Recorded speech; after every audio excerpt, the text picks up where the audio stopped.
Events leading to World War I. June 28, 1914. Archduke Fran Fernandez of Austria and his wife decided to go to an event in Bosnia. And out of nowhere, Gavrilo Princip assassinated the Archduke and his wife at a corner in the middle of the street. This event sparked the start of World War I.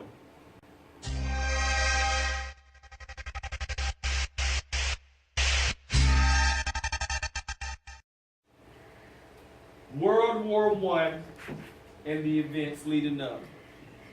The second round of events, due to the fact that the Archduke and his wife were assassinated, tensions got heated. And on July the 28th, Austria declares war on Serbia. I declare war. Germany has its issues, and additional to that, Germany declares war on Russia on August 1st, 1914. I declare war.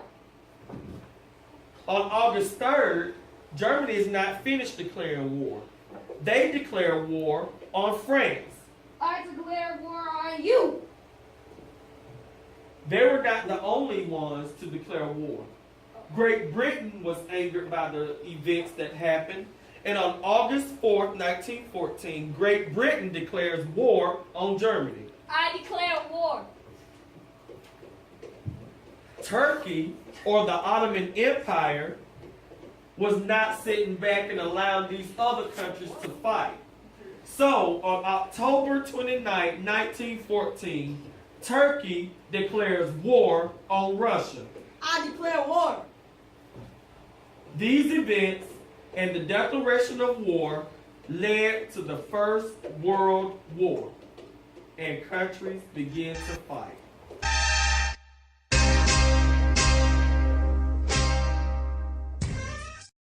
So, World War I is underway. Several countries have declared war on each other, except for the United States. On May the 7th, several boats decided to leave Great Britain en route to the United States. Germany had decided that they wanted to overtake the Atlantic Ocean, where there was a ship called the Lusitania that had passengers on there. They were enjoying themselves, talking, eating, dining, just having a regular day. Well, Germany said no boats will enter the Atlantic Ocean without my permission. And Great Britain said, oh no, we don't have to ask you permission.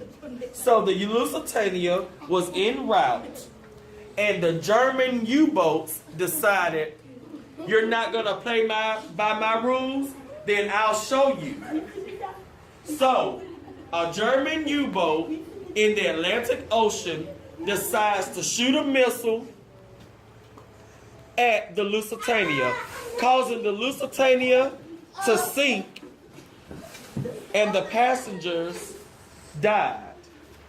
Therefore, on April the 6th, 1917, the United States enters the war and declares war on Germany. So, ladies and gentlemen, World War I was underway. We had countries fighting against each other.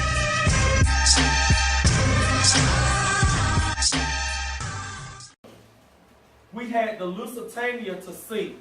We had the Zimmerman telegraph intercepted on its way to Mexico. The world is at war. Over in Europe, we had different countries in trenches, getting ready for trench warfare. The conditions were very, very hard. There were no bathrooms. You could not have jackets. The clothes that you had on were not conducive to the weather. We had new technologies in these trenches.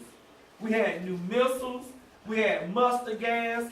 We had tanks that had never been used before. So all these war technologies were going on.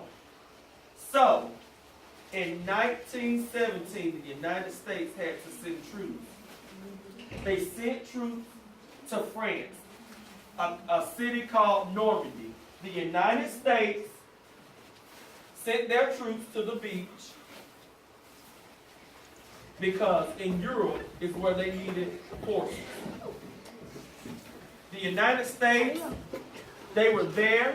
They dug their trenches so that they could participate in the war. Now, all countries are together fighting the world war, and the battle begins.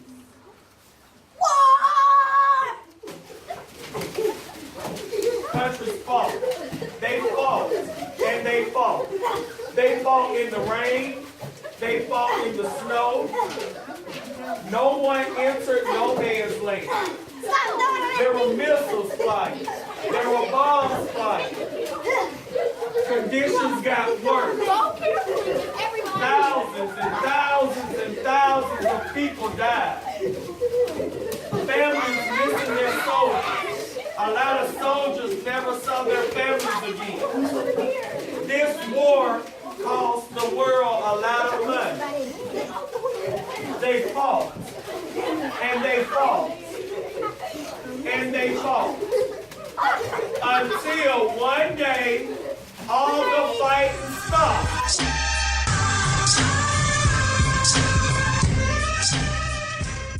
On November the 11th, 1918, it was the 11th day of the 11th month, 11 a.m., and some say the 11th minute. An armistice, that means ceasefire, stopped. The war was over. At this point, there was a treaty that needed to be signed. The war is over.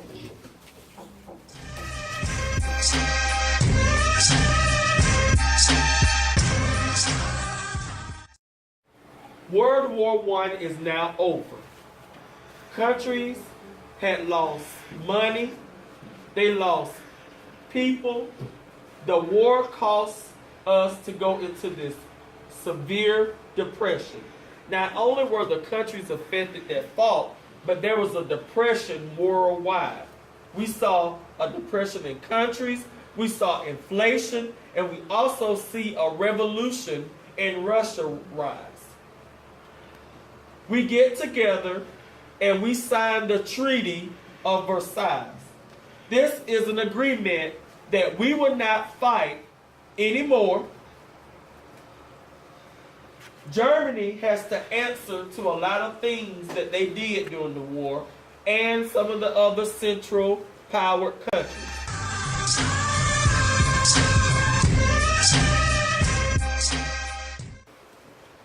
At the Treaty of Versailles, the countries sent a representative to sign the treaty. Austria-Hungary and France met.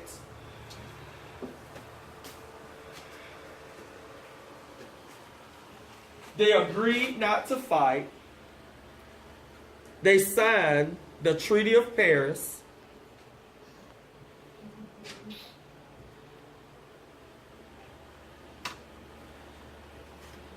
And after signing, went back to the various countries to share what the treaty meant and what they had to do to stay in line with the treaty.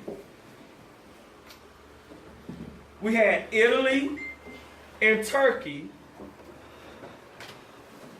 to come sign the treaty. Italy and Turkey both met, discussed the treaty, and those countries also signed the treaty. After signing, they went back to their various countries to share what the treaty meant and what they had to do to stay in agreement with the treaty.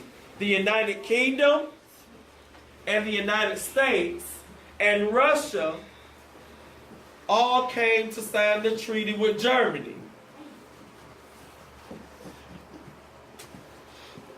However, Germany was still upset Germany had some issues because they felt that they should not be blamed for some of these causes. So Germany, at the beginning, said, I'm not going to sign this treaty. I'm not going to sign this treaty.